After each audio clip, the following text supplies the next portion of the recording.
आपका फिर से एक बार स्वागत है आपके अपने चैनल विकी ट्यूब पे।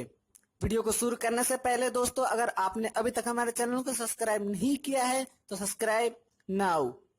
दोस्तों, आज की वीडियो में हम बात करेंगे रैम के ऊपर। रैम होता है क्या चीज है, ये कैसे वर्क करता है और इसका काम क्या होता है, एक एग्जाम्पल के साथ। तो मैं हूं आपका प्यारा दोस्त तुषार श्रीवास्तव। चलिए शुरू करते हैं। दोस्तों, रैम का पूरा नाम रैंडम एक्सेस मेमोरी होता है। दोस्तों, इससे तो उसका काम फंक्शन पता नहीं चलता है, तो चलिए उसके फंक्शन के ऊपर चलते हैं। तो सपोज कीजिए, मैंने जैसे पहले बताया था कि मैं एक एग्जांपल के साथ बताऊंगा कि रैम होता है क्या चीज है। तो सपोज करिए दोस्त, आप जॉब करते हैं। आपको किसी फाइल की जरूरत पड़ती है, तो आप जाएंगे जहां फाइल का स्टोर रूम है, वहां से एक फाइल लेंगे और वापस अपने टेबल पे चले आएंगे। अब एक फाइल की जरूरत थी तो ठीक है, ऐसा काम कर दिया मैंने छोटा सा भी अगर टेबल है तो उस पर काम चल जाएगा। और वहीं हमें ढेर सारी फाइल चाहिए, एक फाइल नहीं ढेर सारी फाइल चाहिए, तो वो आप जाएंगे उस रूम में और रूम से जाके आप फाइल को लेके आएंगे और अपने टेबल पे रख देंगे। अब कंडीशन ये होता है कि आपका टेबल अगर छोटा है तो आप ज्यादा फाइल नहीं रख पाएंगे, और आपका टेबल बड़ा है तो आप ज्यादा फाइल्स रख पाएंगे। तो सेम काम होता है हमारा रैम का।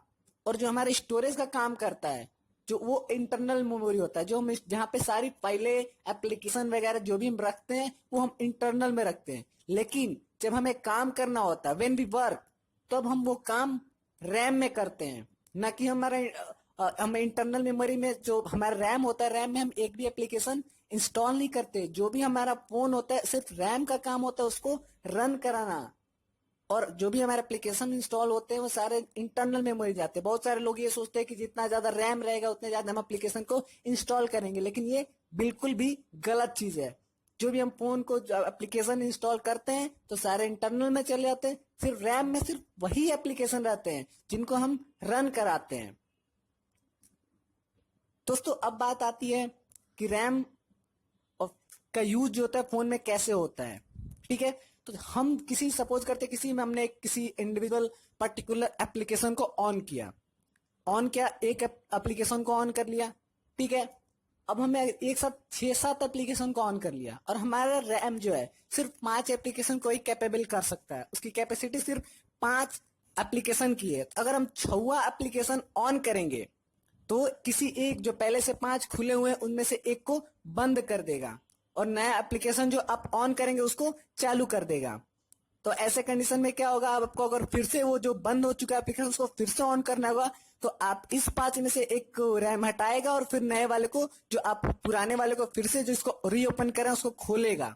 तो ऐसे में क्या होगा, रैम को ज्यादा वर्क करना पड़ेगा, क्योंकि जिस एप्लीकेशन को पहले से उसको फिर से वर्क किया, उसको फिर से ओपन करेगा, लोड करेगा। और सेम कंडीशन अगर आपके पास बड़ा रैम है तो आप ज्यादा फाइल्स 20-25 जितने भी एप्लीकेशन चाहे एक साथ रन करा सकते हैं। तो ये काम होता है रैम का।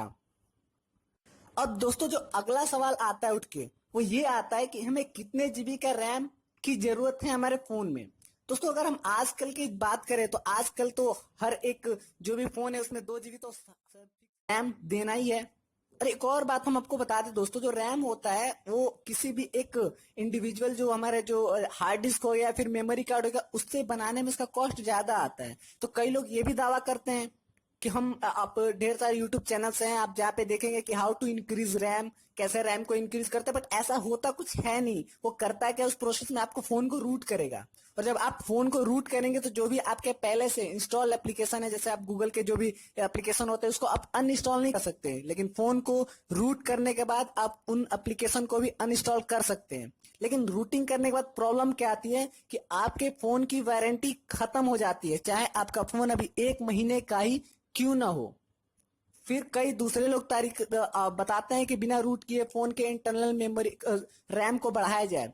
दोस्तों, एक्चुअली में होता क्या है, उस प्रोसेस से होता ये कि हमारे जो एक्सटर्नल मेमोरी है उसके कुछ पार्ट को रैम बना दिया जाता है। तब खुद अपने कॉमन सेंस से सोच सकते हैं कि जिस रैम को बनाने में ज्यादा एक्सपेंसिव पैसा लगता है, और ये एक नॉर्मल सा एक मेमोरी कार्ड की स्पेस को हम रैम में कैसे कर सकते हैं कन्वर्ट।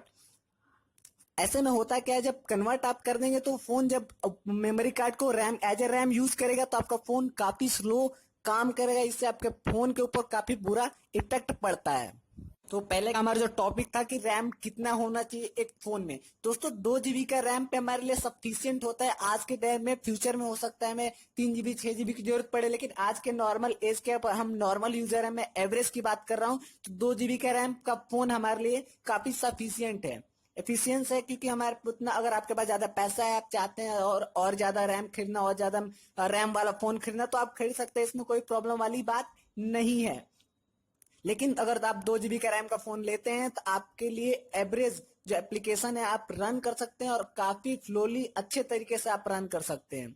होता है क्या, एक्चुअली आजकल एप्लीकेशन इतने बड़े बड़े आ गए हैं कि आप अगर एक नॉर्मल एप्लीकेशन एफबी की यानी फेसबुक की हम बात करते हैं, तो वो एक बार जब उसको ऑन करेंगे तो 200 से 250 MB स्पेस तो वो खुद ही ले लेता है। तो फ्यूचर में जैसे जैसे इनकी वो बड़े साइज के बनते जाएंगे, वैसे वैसे हमारे रैम भी इंक्रीज होते जाएंगे। तो आप अगर फिलहाल अभी 2 GB के रैम ले रहे हैं तो आपके लिए अच्छा है। अगर आप और अधिक ले रहे हैं तो कोई प्रॉब्लम वाली बात नहीं है, आप पैसा ले सकते हैं। लेकिन आप अगर पैसे सेविंग करने वाले पर्सन हैं, अगर आप पैसा सेव करना चाहते हैं, तो 2 GB आपके लिए परफेक्ट है, बिना किसी प्रॉब्लम को क्रिएट किए। तो thank you for watching, keep subscribing, supporting, thank you.